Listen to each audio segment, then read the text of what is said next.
पाकिस्तान के 13 साल बाद वर्ल्ड कप फाइनल में रसाई। न्यूजीलैंड के खिलाफ मैच में पाकिस्तान टीम ने एक मुनफरिद रिकॉर्ड भी अपने नाम किया। क्रिकेट के आदाद-ओ-शुमार पर नजर रखने वाले एक एक्सपर्ट के मुताबिक Pakistan team T20 world cup के नॉकआउट मैच में एक भी नो बॉल या वाइड ना करने वाली पहली टीम बन गई है। सिडनी क्रिकेट ग्राउंड में न्यूजीलैंड के कप्तान केन विलियमसन ने टॉस जीतकर बैटिंग का फैसला किया और मुकर्ररा 20 ओवर्स में 152 रन बनाए।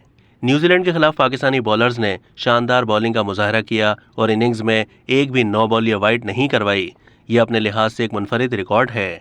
दूसरी जानिब पाकिस्तान टीम 13 साल के बाद ICC वर्ल्ड कप फाइनल में रसाई में कामयाब हुई, जबकि मजमूई तौर पर तीसरा टाइटल मैच खेलने का रिकॉर्ड भी बना दिया। पाकिस्तान ने 13 साल के बाद किसी ICC वर्ल्ड कप के फाइनल में जगह बनाई। इससे पहले सन 2009 में श्रीलंका को हराकर टाइटल जीता था।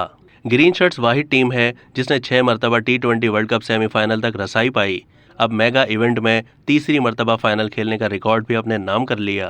पाकिस्तान 2007 में होने वाले अव्वलीन एडिशन में भी फाइनल में पहुंचा, मगर आसाब शिकन मुकाबले के बाद हार गया था।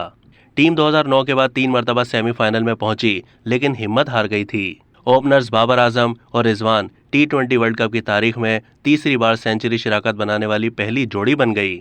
गुज़िश्ता इवेंट में दोनों ने भारत और नामीबिया के खिलाफ सेंचुरी पार्टनरशिप बनाई थी। दोनों 51 इनिंग्स में ओपनिंग करते हुए 2509 रन जोड़ चुके।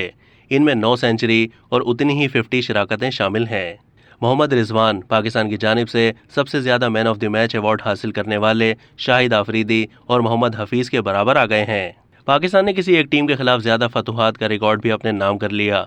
कीवीज़ को 18वीं बार ज़ेर किया। भारतीय टीम वेस्टइंडीज़ और श्रीलंका को 17 बार शिकस्त दे चुकी है।